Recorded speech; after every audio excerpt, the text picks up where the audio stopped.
Good morning, everyone. My name is Edmund Kim from MIDAS IT, in charge of the UK sales and marketing.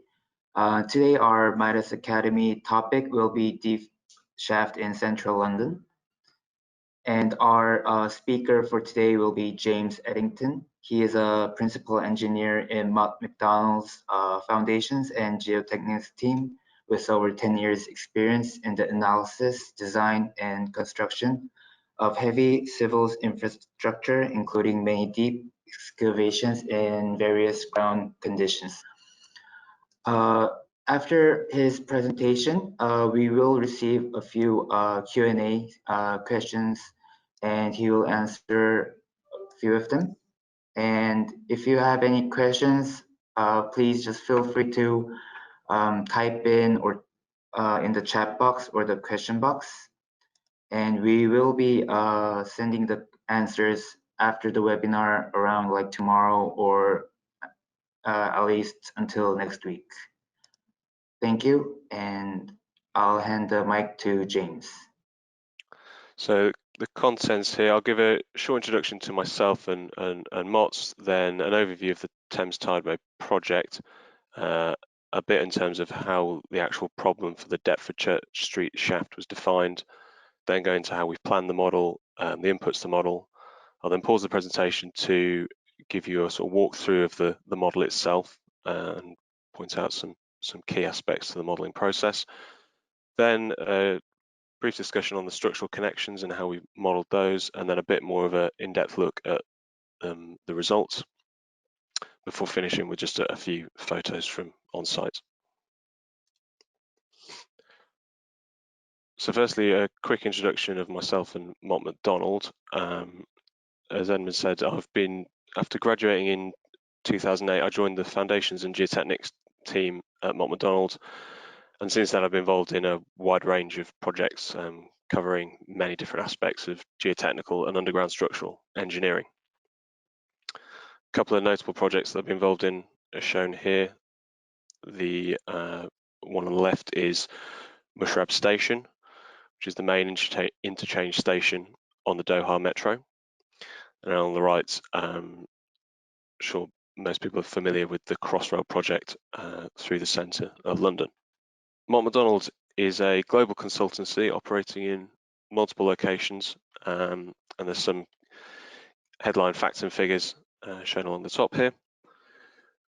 We have specialists in all aspects of foundation and geotechnical engineering after many years delivering major infrastructure projects around the world, and we're constantly striving to embrace new innovations that will improve the way we work.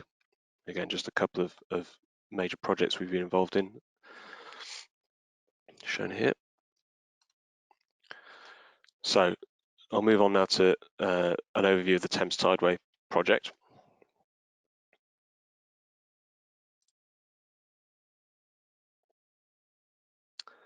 In the 1860s, London's sewer network was designed and constructed to meet the needs of about 2 million people, with a capacity for double this number.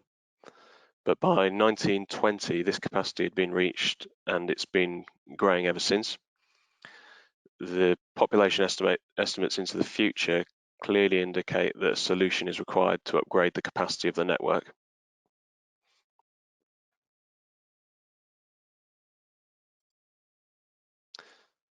So the solution is to install a 32-kilometre long, large diameter tunnel below the river with interception points along the route, so that during periods where the capacity of the existing network is exceeded, any overflow is diverted away from the River Thames and taken for treatment.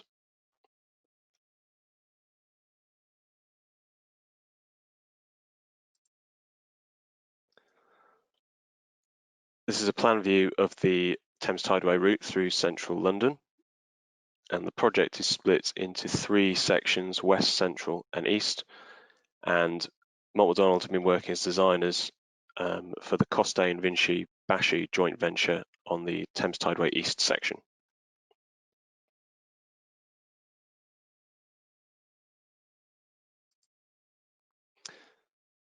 The overall cost of the project will be just under £4 billion, and the East package makes up about 600 million of this.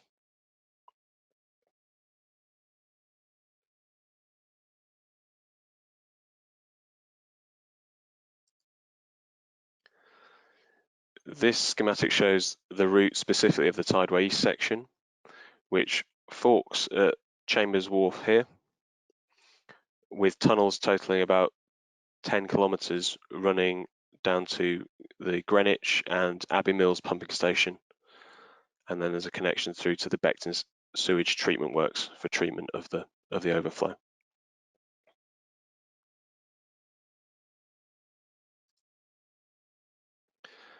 This is just a timeline of the project. So planning was approved back in 2014, and construction has been ongoing since about late 2015. With program is that it will be finished in 2024 and operational. So that's just an overview of the project as a whole for those that weren't familiar with Thames Tideway. I'll now move on to the specific intervention shaft modelling that's the topic of this webinar, which is the Deptford Church Street shaft. And just for clarity, that's down here, just next door to the Greenwich pumping station, south of the Isle of Dogs.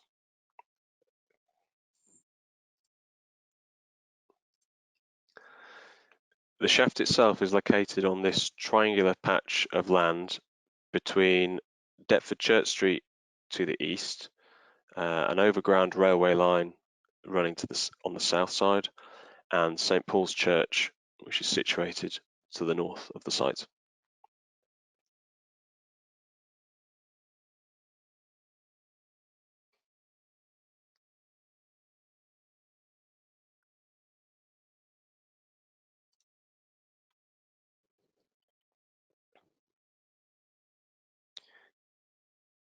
I'm just having to pause every time I change slides because I can see it's taking a while for it to feed through to everyone in the audience. So that's why I'm just pausing slightly.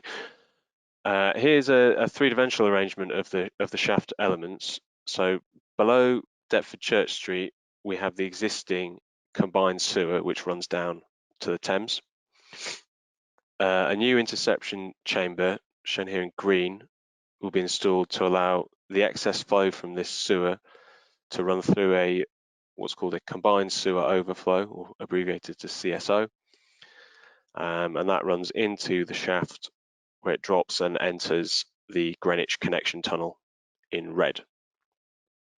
The shaft itself is about 50 meters deep and with an internal diameter of about 20 meters, and the primary lining is formed of 1 meter thick diaphragm wall panels. And there's also this ventilation chamber associated with the shaft to provide ventilation to the tunnel itself.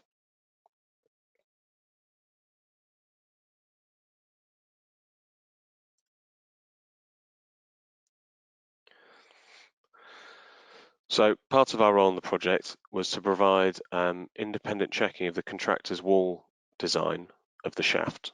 So we needed to create a numerical model to determine the design forces in the primary lining, which was, as I mentioned, a 1 meter thick diaphragm wall. We also gave ourselves secondary objectives in the modelling, which were sort of considered nice to haves rather than absolute necessities, which were to try and determine structural forces in the cast in situ secondary lining, the base slab of the shaft, and the cover slab, which was at ground surface to close off the shaft. And we needed to provide results for structural checks for both serviceability and ultimate limit states.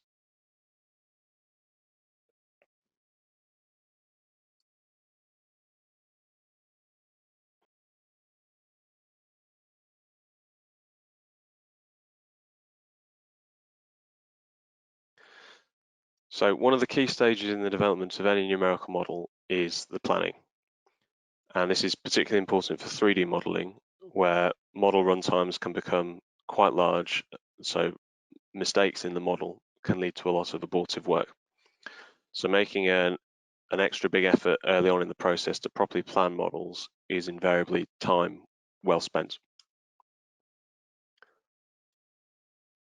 So part of this planning should include production of sketches that define the model geometry and boundary conditions adequately. So here's a some sketches that were produced, a plan and a long section through the shaft and the tunnel. Again, so you can define overall dimensions, boundary conditions, zones of where we think we might need finer or coarser meshing. And producing sketches such as this gives the modeler the opportunity to optimize the meshing by rationalizing geometry at an early stage. So remember, approximation of reality. So, for example, this is a sketch that is more detailed on the actual section through the shaft itself. And you can see that there's a transition in ground stratigraphy, the green lines, at 77.5 meters between the Thanet sand and the chalk. So therefore, it was decided to simplify the model to put an excavation dig stage there as well, so that those are coincident lines. And you'll see there's various points in the model where the geometry has been rationalized to simplify down the mesh.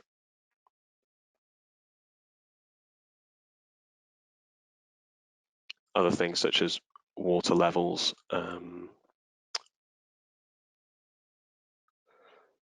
and geometry of structures can also be included on these sketches. And that's just a final example of a sketch that was done for setting out the tunnels relative to the shaft. And so in an ideal world, once the planning is completed, there should be a set of sketches that have sufficient detail on that they could be passed to someone else to actually set up the model. And that way you know that you've captured all the information that would be required. And it's good practice to get all these sketches agreed with whoever the designer is, if someone's going to be different is going to be designing it rather than modeling it, before we start the modeling, to ensure that the objectives and limitations of the model are fully understood by everyone involved.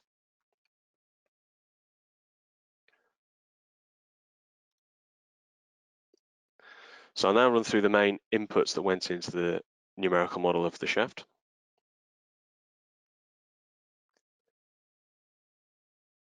First, from a geotechnical perspective, is the stratigraphy at the site, which is typical of East London, where we have river terrace deposits, which is a coarse gravel, overlying Thanet sand over chalk.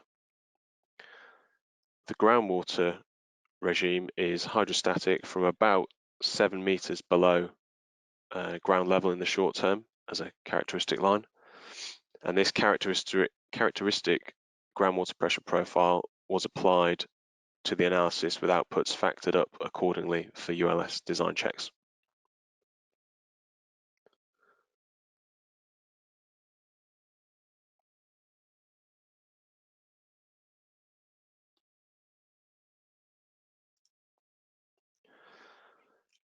This table just summarizes the material parameters used in the model. So all the materials were modeled as with more Coulomb parameters,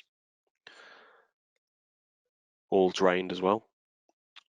Fairly typical parameters for the materials, but note that the in situ values of K0 that were applied in the model will be lower than the actual in situ values. But due to the excavation of the D-wall panels, the ground will relax and the mobilized K value will reduce the horizontal stress during the subsequent excavation.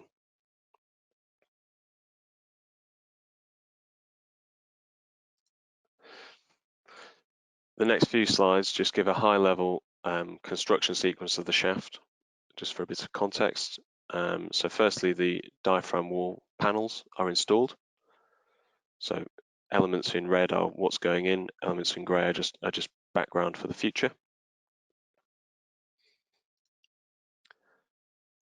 So after the D-wall panels are in, a capping beam is cast to tie the tops of the panels together, because there's no reinforcement continuity across the panel joints.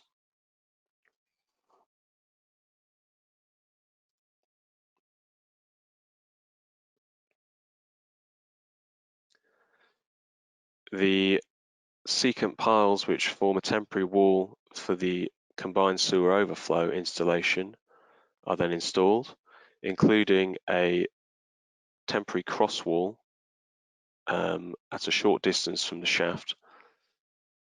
And this is so that the shaft construction and the CSO construction can be decoupled and are not dependent on each other.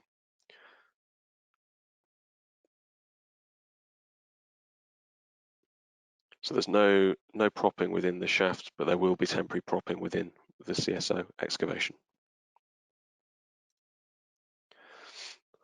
Next stage is to excavate within the shaft and this first part of the CSO down to the CSO formation level.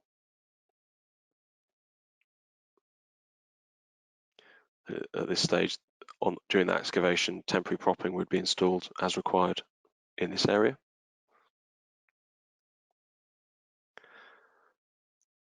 The opening between the CSO and the shaft is then formed in the D-walls.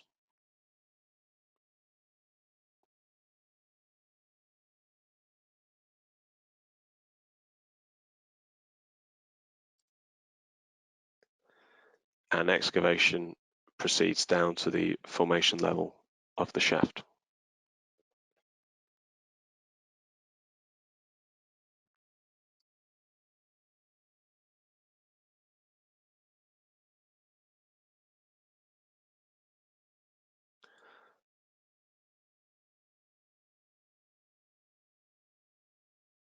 Once we reach the formation level, we install a base slab which has a domed shape, and a portion of the cast in situ secondary lining up to a level that sits above the tunnel openings to be made.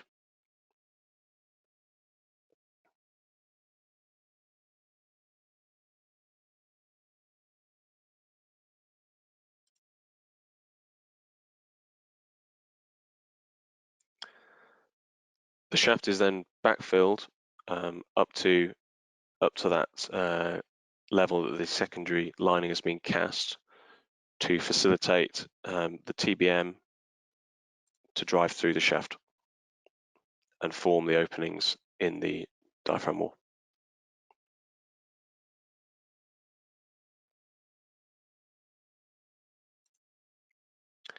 Once the TBM's passed through, the backfill can be removed and the secondary lining and other internal structures can be completed, and also then the CSO structure can be completed, a base slab, walls, roof slab cast, and then backfill placed on top of that. So that CSO becomes a completely buried structure.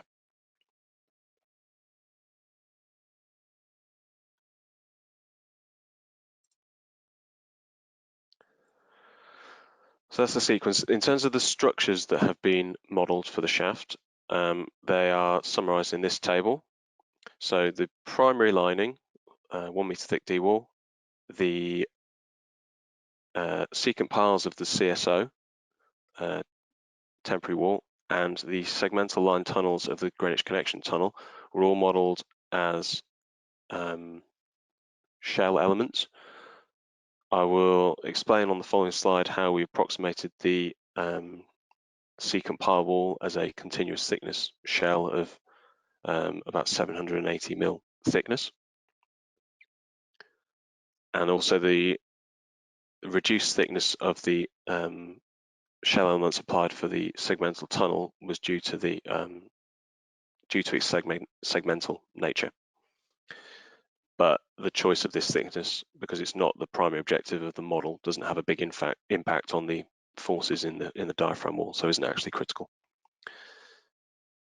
The base slab, which I say is a very large element, so it ranges from 1.5 meters at the edge to 3.4 meters thick, and there's a domed base.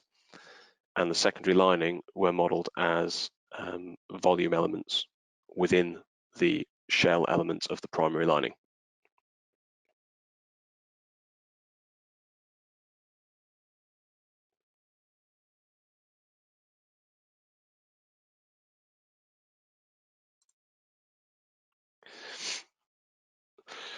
So whilst the modelling of the secant pile wall as an equivalent shell wasn't actually critical for this model, I've included here an example of how we approximated a wall formed of discrete circular elements to a constant thickness shell.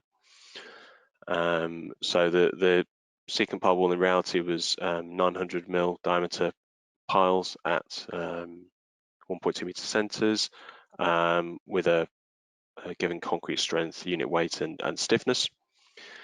And to approximate those as a shell, we set up equations equating both the axial stiffness and the bending stiffness for the real world and modeled scenarios, and then solved those simultaneous equations to give an equivalent thickness. So your equivalent thickness drops out as the square root of 3/4 times by the diameter of your pile itself. And this thickness can then be substituted back into the original equations to determine equivalent E value and also the equivalent unit weight of the wall, which often gets overlooked as it's not actually, doesn't tend to be that critical for retaining walls which are working predominantly laterally rather than vertically. I just noted at the bottom there that if your dominant force in the wall is either bending or axial, it is often acceptable to just calculate equivalent thickness based on either the bending stiffness or the axial stiffness respectively, because the error you're going to get in your results is going to be very small. If the wall is in pure bending, the axial stiffness won't make a big difference.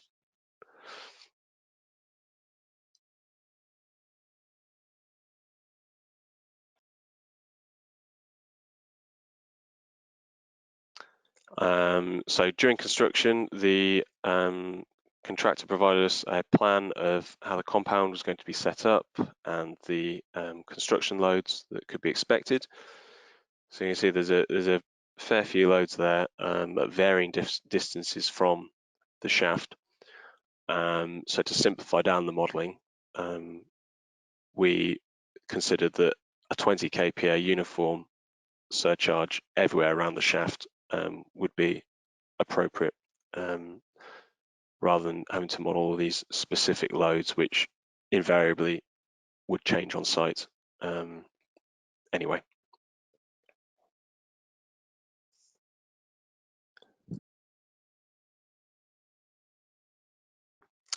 In the long term, we're required to consider 3 radial loading scenarios, each with 75 kPa lateral pressure. Scenario A was this 75 kPa applied all around the shaft over its full height. B was 75 kPa applied to just half the shaft, but it could be anywhere. And C, the load applied to a 65-degree zone, but again can be applied anywhere around the shaft.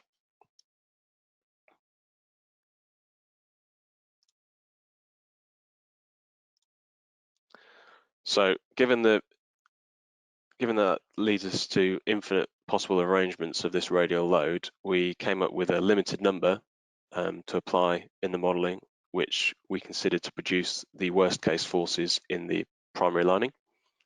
And these 5 arrangements are shown here. These are snapshots from the model with the radial load application shown in green. So one scenario with it all the way around, 2 half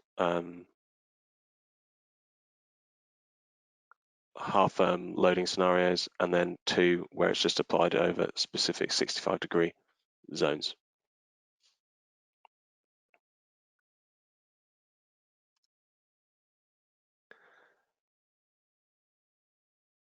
And then in terms of assumptions that went into the model, the primary lining of the shaft itself was modeled as the shell was isotropic and it was perfectly circular. So any forces that would be created by eccentricity of the panels during installation would have to be calculated separately and added to the outputs from the model. The tunnels were effectively modeled as wished in place, and then a lining contraction applied to the tunnel, which equated to a 0.15% volume loss. but you'll see later on, given the way we modeled the connection between the tunnel and the primary lining, the choice of this contraction has actually negligible impact on the results, and subsequently I think we took out the volume loss element and just wished the tunnels in place because it didn't have any impact on the actual answers.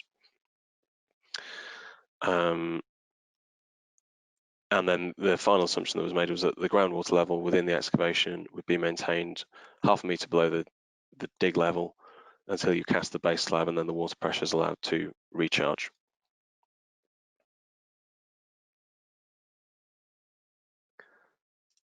So those are the key inputs to the model. I'll now pause the presentation so just walk you through the model and various aspects of the software. There's some details there about the model itself in terms of size, number of construction stages that were modelled, the runtime, and also the specification of the machine that it was run on. So it's a fairly large model, taking about 8 hours to run. So hopefully, if I just click there, that's going to show up on your screen. Yep, okay. So I'll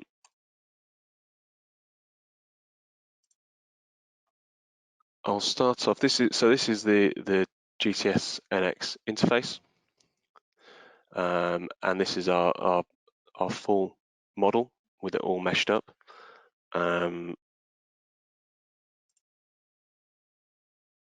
We have what's known as, on the left-hand side here, we have the modeling tree. And if I just make the soil elements around our shaft a bit more transparent, you'll see the shaft and the tunnels sitting within our soil continuum.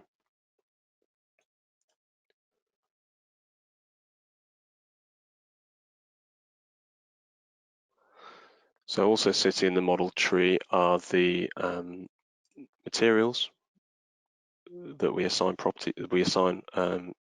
intrinsic parameters to. So for example, the Thames sand, where we can input all the material properties and select the soil model that we're using. Also puts in properties for materials for structural elements, and also interfaces between structures and soils.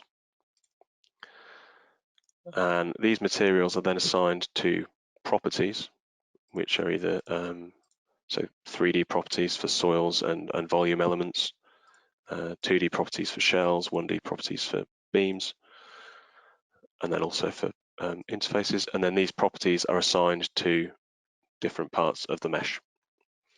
So that's the fundamental modeling process, is that the material is assigned to a property, which is then assigned to the mesh, and the mesh is created from our geometry, which is what I'll just show you now. So I turn all the mesh off. So this is all the geometry that went into building the model. And it starts out, if I turn off all the surfaces that we used for cutting bits, it starts out as essentially a series of overlapping volumes that you create for all the various bits. So we have the different zones for, we have the total soil block, and then different zones for, say, the fine mesh that we want to apply around the shaft. And you create all these overlapping volumes using the geometry modeling tools, or they can be imported from AutoCAD software. But anyone familiar with AutoCAD drawing, a lot of the tools are the same in GTS NX. So we can create all our shapes and geometries. Then we can divide them up with surfaces to chop these geometries into bits. And then once the geometries are all chopped up and you've got all these overlapping areas, there's the auto connect function up here, which then finds all the common faces between those geometry volumes and reduces them down into discrete components, so there's no overlapping geometry. So in this case, we ended up with about, I think it's about 120 discrete geometry volumes ready for meshing.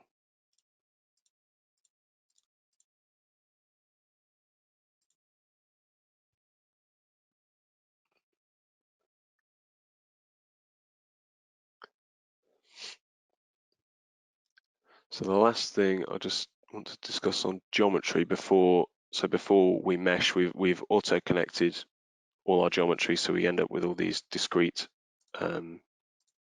bits of geometry for meshing. You can get more control of your meshing by seeding your geometry. So I'll just show you, say, so we've got the base slab, the lining, and so there we go. That's essentially the geometry we end up with for everything within the primary lining. And then in our model tree, check on this mesh control. You can see areas where we've assigned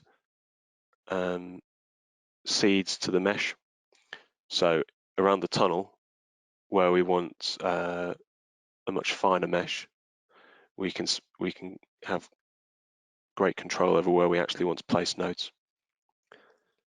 And doing this before you mesh makes the meshing process a bit quicker, because you can then mesh quite large areas in one go. Tell it what size to mesh it at typically, but then it will also mesh these areas up as you've said if it's finer.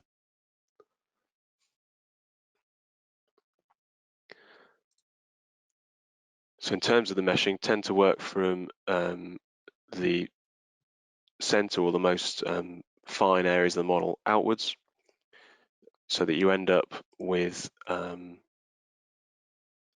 model that has the granularity of mesh that you're after. We want it to be relatively fine around the shaft,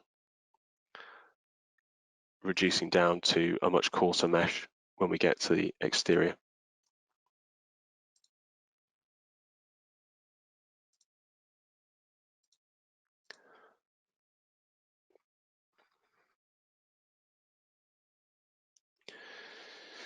So you end up on meshing, as I said, we had about 120 geometry volumes. You'll end up with 120 bits of mesh here, but these bits of mesh can then be merged and grouped into rational groups to ease the modeling. So for example, I've made drop downs which just have just the active soil outside the shaft, so these can be turned off and on quickly. So like the excavation can be turned off, other things. So I'll just turn some of this off to simplify it down.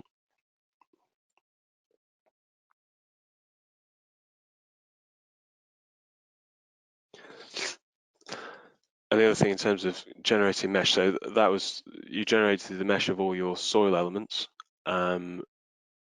You can generate the mesh for your structural elements by just extracting them from the geometry that was already being created. So the geometry has been used to mesh up the whole continuum.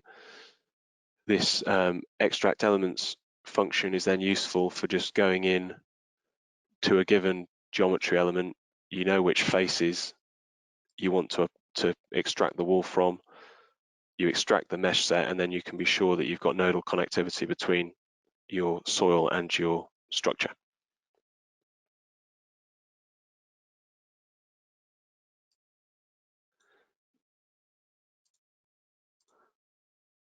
So once we've got our mesh, turn the geometry off. We've got our mesh, we've extracted all our structures, we've assigned properties to all these mesh sets that sit in this tree. The next step is to define boundary conditions. So you then move from the model tree to the analysis tree, and boundary conditions can be assigned around the perimeter. So for this model, fairly typical, just restraining it laterally on the sides and in 3 translational degrees of freedom on the base. Other boundary conditions that you can see here are for changing properties of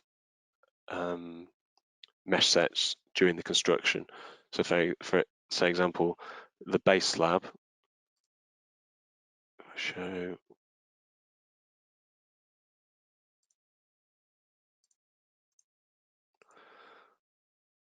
so here's our domed base slab. It starts off its life as with just chalk material properties, because that's what it is in the first stage of the model. But later on, we want to change that, reactivate that slab and have its concrete. So we have a boundary condition, which is just the change property, which changes all these elements from a chalk property to a concrete structural property.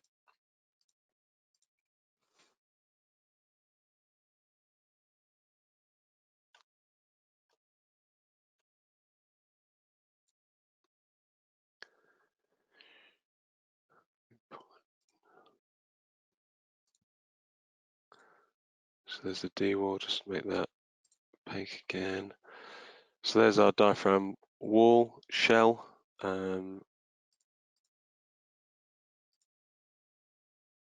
With openings, which are different mesh sets because we want to deactivate them at certain stages of the model. And then also in the analysis tree, we have, as well as boundary conditions, we have our loads, so self-weight, gravity acting downwards, temperature surcharge, so our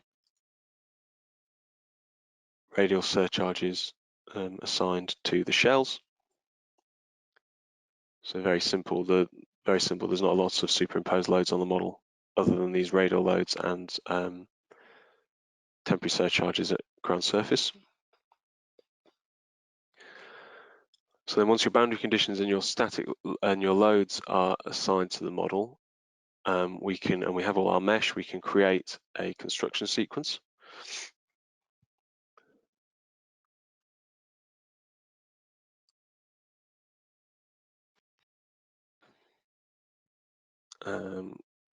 Which you can see on the left-hand side here, all our stages. I won't go through the sequence again.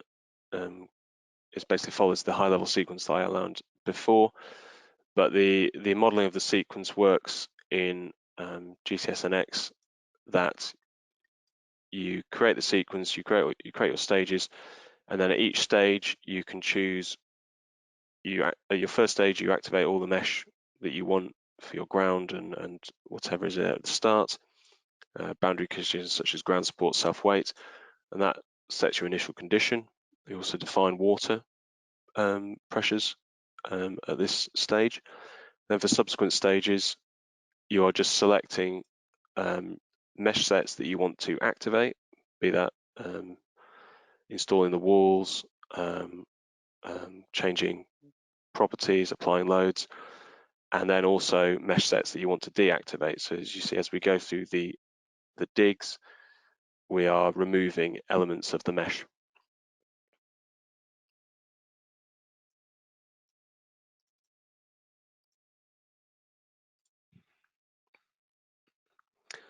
And just so we end up with our sequence, which says about 24 stages. Useful if you have a long sequence and you want to make changes to the sequence, you don't have to recreate the sequence every time.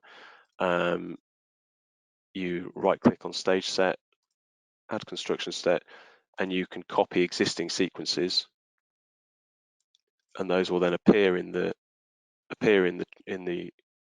stage set tree, and you can go in and edit that sequence as you wish. So it's very, once you've got your baseline sequence, it's very quick to then create variations on that sequence. And then once the sequence is done, it's just a case of creating an analysis case where we define various bits about the analysis. So if you're adding an analysis case, we're doing a construction stage analysis, and then you have a drop down, and if you had more construction sequences, you'd get all your sequences dropping down here, and you can control various aspects of the analysis, and then also what outputs you see from the analysis. So that's just a quick overview of the model itself and what goes into producing it. I'll then also show you some results and how we might look at the results. So as well as the model analysis tree, once your model is run, the results tree then populates with all the stage results. And what I would say is, before you start considering any structural results for your shells, it's always a very good idea for that first initial stress stage just to check the stresses in the ground are right from the start, because a lot of the time errors that you will see in models will come from the stress state in the initial condition not being correct. So we can look at vertical effective stress or horizontal effective stresses for the ground, also key pore to pressure to make sure that the model is doing the right thing in terms of how it's defining water at that initial stage. So once we're happy that the stresses in the ground are right, and I'll show a bit more in terms of how we can check that in a bit more detail, we want to look at just our D-wall shell. D-wall.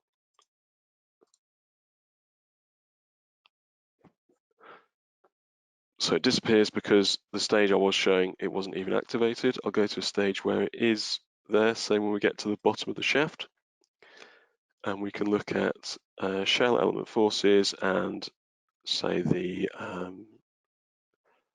hoop stress in the shell. So that's the hoop stress when we get down to formation.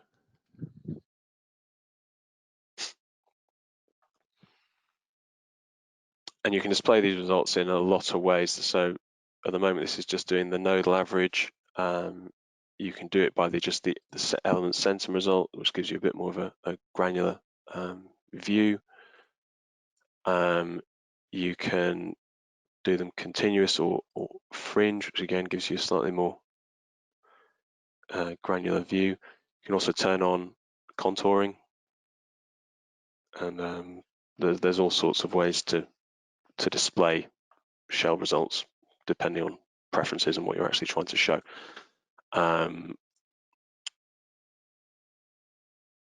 You can also show the deformed shape of the shaft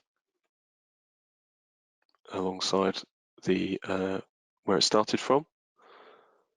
And if you want to step through the stage, so this is for the formation stage. There's a scrolling bar here along the bottom that you can drag or wheel through to step through stages. So you can see here as we progress the excavation, how the shaft moves in, and then you'll see at a certain stage we make a hole in the shaft. And as expected, the opening eggs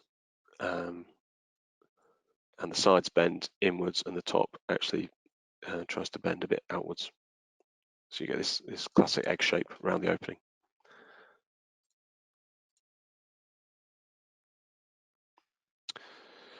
So there's some bending horizontals that are interesting. Vertical bending, let's just go to the stage that is of most interest, which would be once we've created an opening in the shaft. So once you create the opening, you see you get increased bending either side. of the shaft. And a tool that I find quite useful for design checks, this is moving on to sort of the design stage rather than modelling, is this ISO value surface, where we can define a range of values to show. So if you know the capacity of your wall, you can pop in a capacity there and show all the areas of the model where you're exceeding that capacity.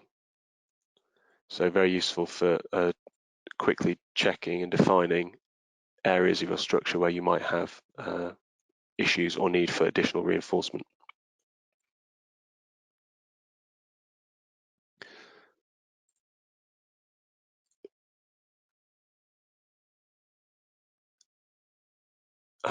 So the results come out for individual stages, but again for design, we probably want to envelope those. So there's the combination function up in the top left,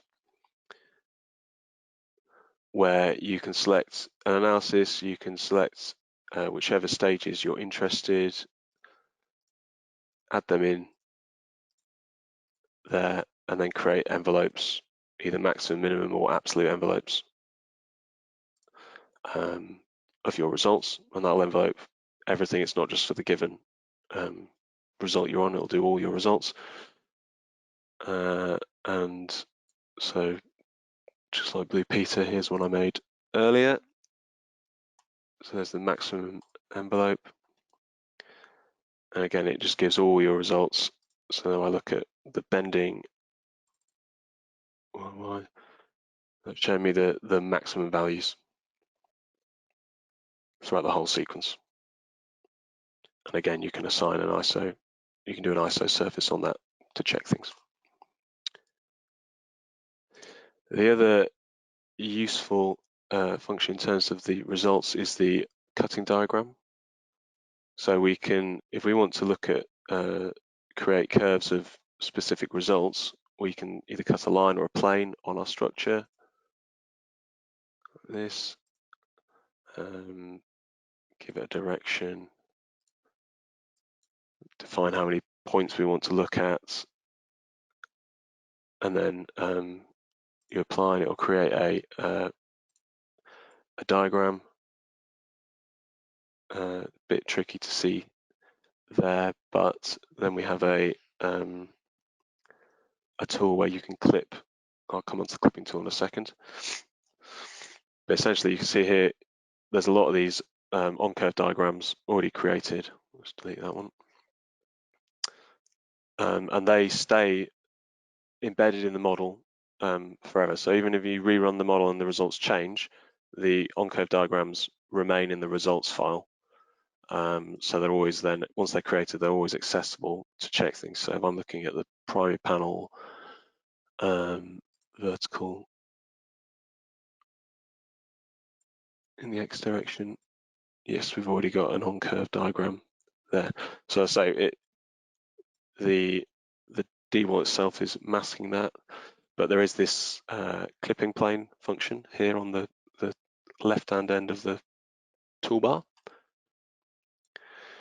where we can create a plane and actually cut our results. So then you can cut through the wall and show the bending moments at that location where you're interested in. This is just the envelope, obviously, so I went back so the results don't look terribly sensible. Let's just go back to a stage where they might do.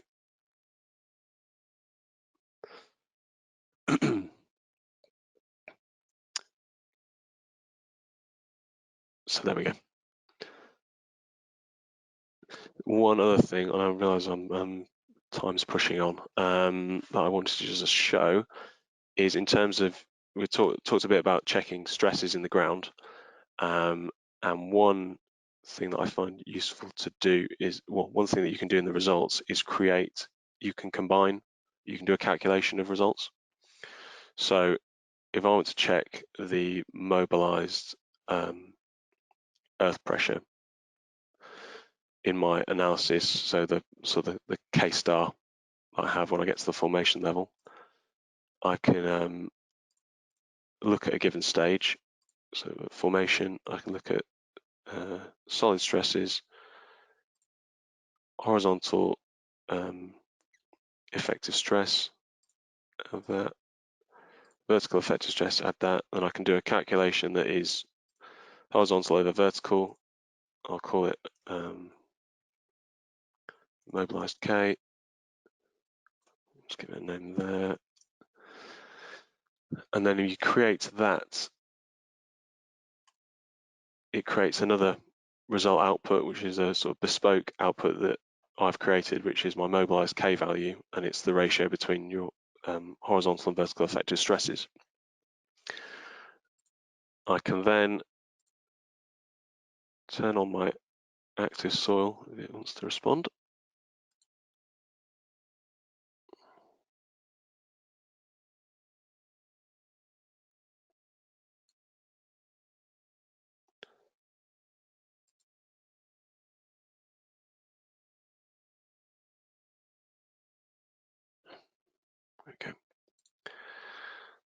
Okay. So there's my active soil, and I've the clipping plane is still activated.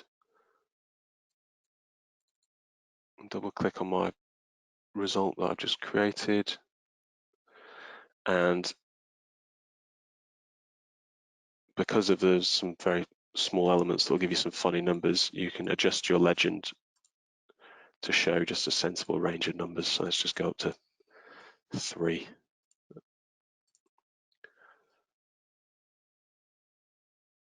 Apply, okay. And so then this is, and that on curve, let's just, and then I already have another on curve diagram that is just sat just within the active soil, so just outside the wall.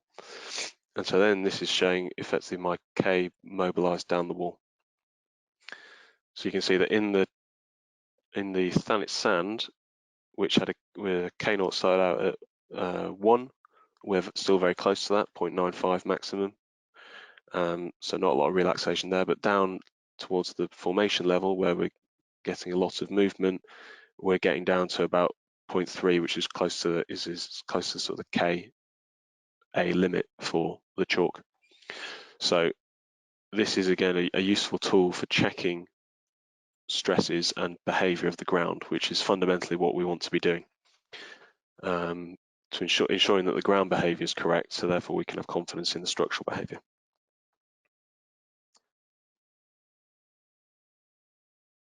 So I think that's all I want to say on the actual model. I'll go back to the presentation now.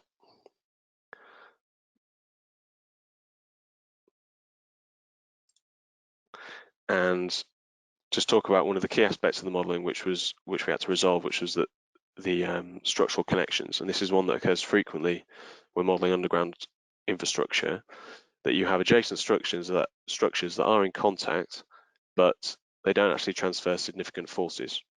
And that's a problem in FE modelling where we can't have gaps. So where the tunnels pass through the diaphragm wall and there's no actual connection between the tunnel and the primary lining, this was resolved by omitting the first row of elements of the tunnel, so there was no connection between the two structural shells, and to ensure we maintain stability of the ground across that artificial gap, we updated the properties of the in situ chalk local to the opening, such that they were very, very strong, but still with 0 tensile strength, and relatively soft, so that the tunnel could deform as it wanted to upon contraction without transferring significant forces into the D-wall.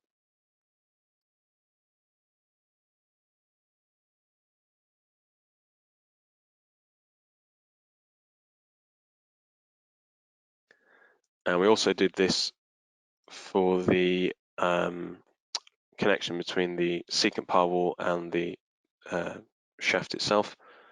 So again, we have these elements which are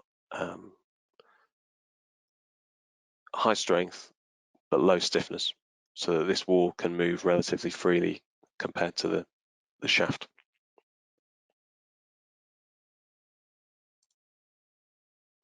So I've already shown you a few of the results, but I'm just going to discuss them in a bit more detail to finish off, particularly how they're affected by the secondary lining of the shaft. Because the interface between the diaphragm wall and the cast in situ secondary lining is quite difficult to assess in this case, because there's no actual structural connection between the two that would allow you to justify and be happy with a purely rigid connection. So there is an interface, there is some resistance between the two, but it's difficult to know what it is. So we ran a number of models to bound the loads on the primary lining, which was our main objective.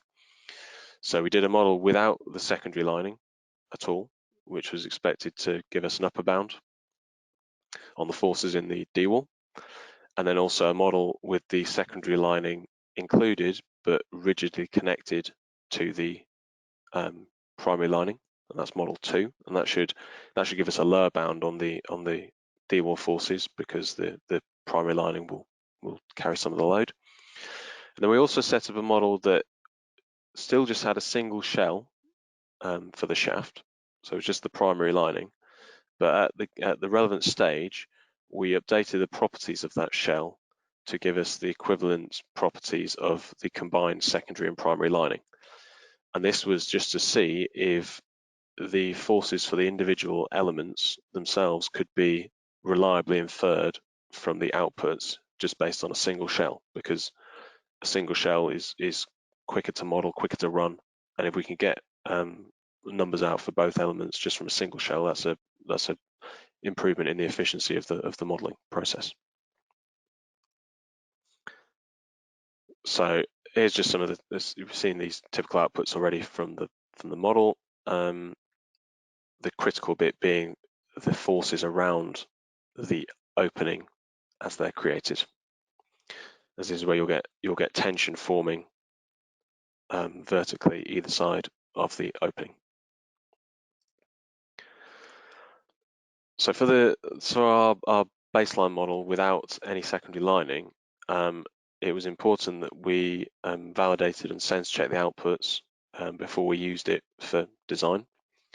We did this in two ways. Firstly, by checking the stresses around the opening against a closed form solution for a hole in a stress plate, and those numbers came up looking sensible. And we also compared the results with those for a similar size shaft on the project that had been modelled using FLAC 3D, which can be seen here in the table to be very similar. Once an allowance was made for the difference in material properties outside the shaft. And both of these gave us confidence that the model was behaving as we expected, and the results could be confidently used for the design checks.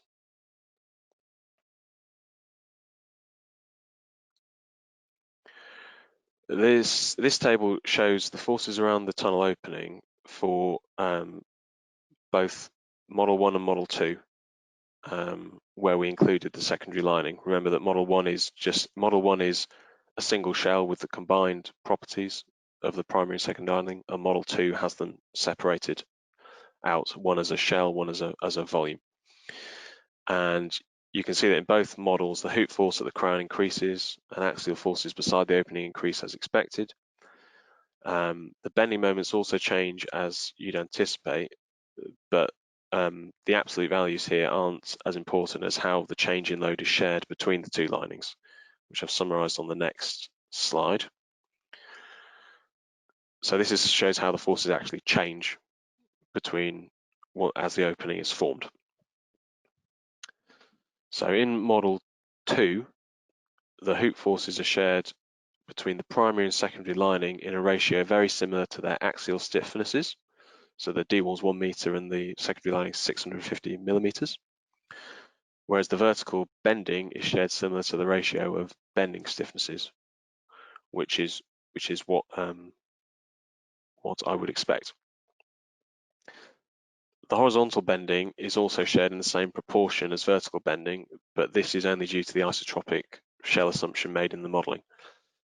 In reality, the joints in the diaphragm wall can't carry significant horizontal bending. Therefore, all the horizontal bending induced in the tunnel, induced by the tunnel opening, will need to be carried by the secondary lining. So that is all this additional bending goes into that secondary lining. The main anomaly that we identified by model 2 was that the increase in tension next to the opening was disproportionately carried by the secondary lining.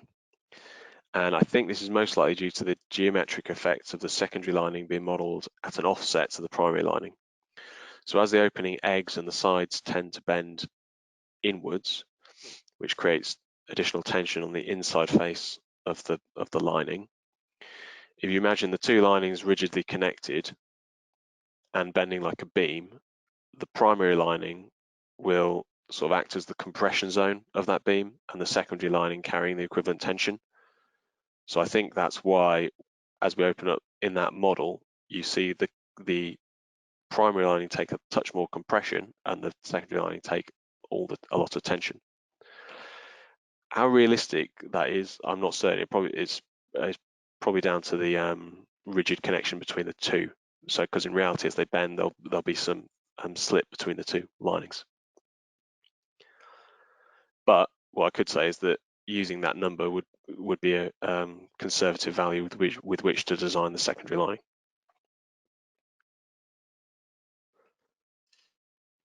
So from those models, we were able to conclude that the baseline model without the secondary lining provided an upper bound on the D-walls forces, and those were used to undertake the independent checking.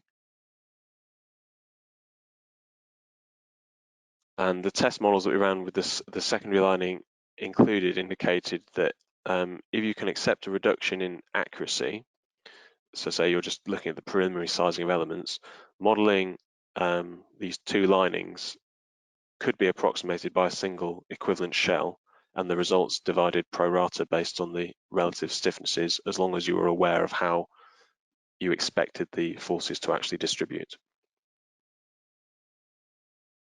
So those are the main conclusions that we were able to make. And so now I'll just finish with a very few photos just of the actual construction. So there's a bird's eye view of the site itself during construction. Excavation's already started at that stage.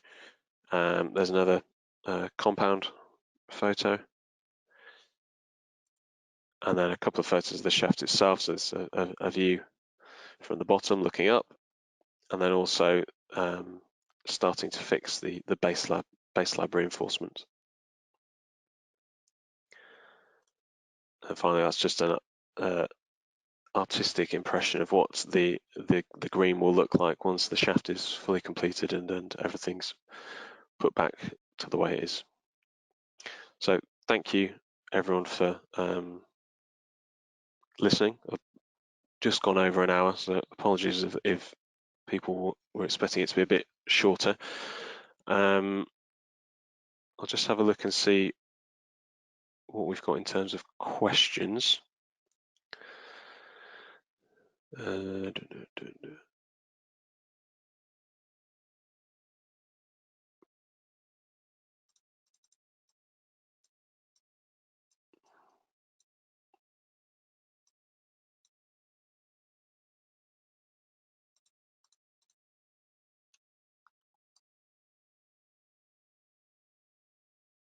I'll just take a minute to have a look through these questions and pick out a few ones that I think will be of interest to the majority.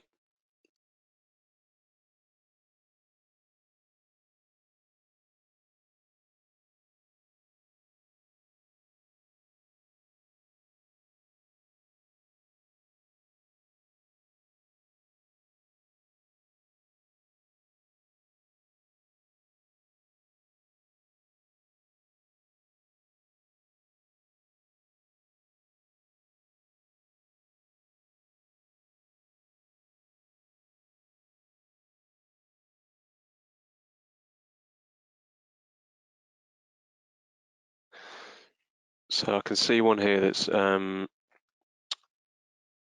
asking about extraction of forces and moments from the secondary lining if this is modelled with volume elements rather than a shell. And that was done using a gauging shell element, similarly for the base slab, which again is just an extracted shell that is essentially infinitely flexible compared to the volume it's attached to, that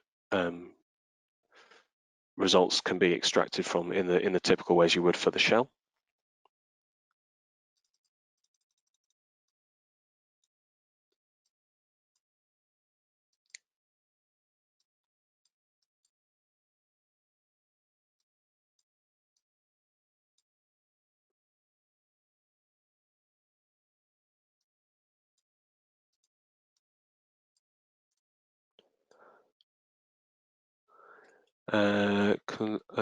Did we consider orthotropic stiffness case of the D-wall to represent the effect of joints between panels? We have in the past applied an orthotropic shell for D-walls.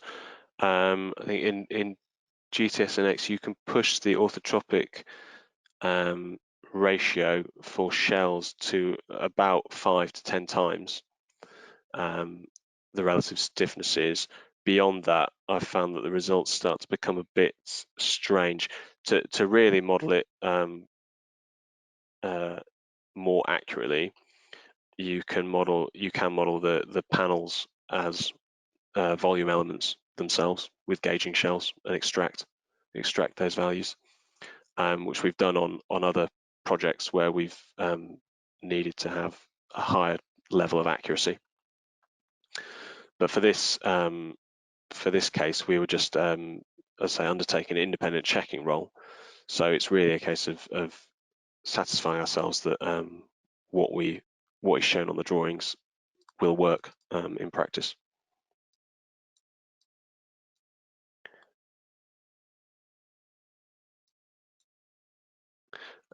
We used a reduced K0 for modelling the impact of the excavation. Did you increase the K0 for the final stage or to model the long-term condition where the horizontal forces may, and I can't see the rest of the question, but we didn't for the long term because, well, we're applying 75 kPa all around, which is likely, which will account for some of that. We did do some sensitivity studies in terms of using higher in situ stresses just to make sure we were bounding the problem correctly.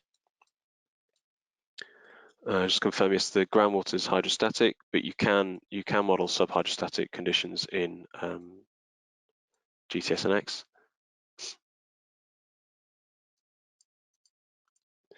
So there's a few questions in terms of the domed base slab. The base slab is domed just because the water pressures at the base will be very significant, and it's not actually connected to the D-wall. So it's domed so that you get the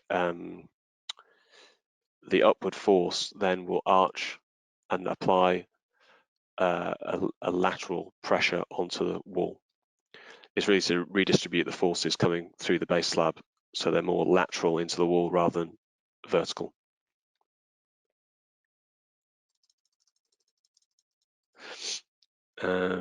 Few questions about movements during construction. I've not seen any movement data yet. That would be interesting.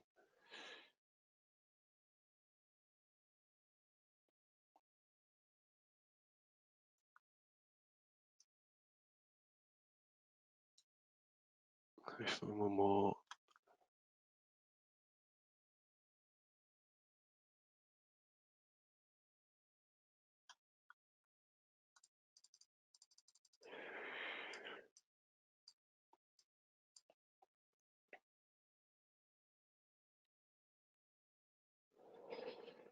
Question about London soil conditions and about modelling of the materials as drained. Why didn't we look at undrained in the short-term case? Well, the thanate sand and the gravels will always behave in a drained nature, and the chalk to a certain extent as well. We could have looked at an undrained analysis in the short term, but it wouldn't have governed. So I'll, conscious that it's now been going over an hour and people have other things to do, so I will look through these questions in more detail and provide some more sometime in the near future. But other than that, I'll say thank you very much to everyone for attending, and I hope you enjoy the rest of your day and week. Thank you all. Bye-bye.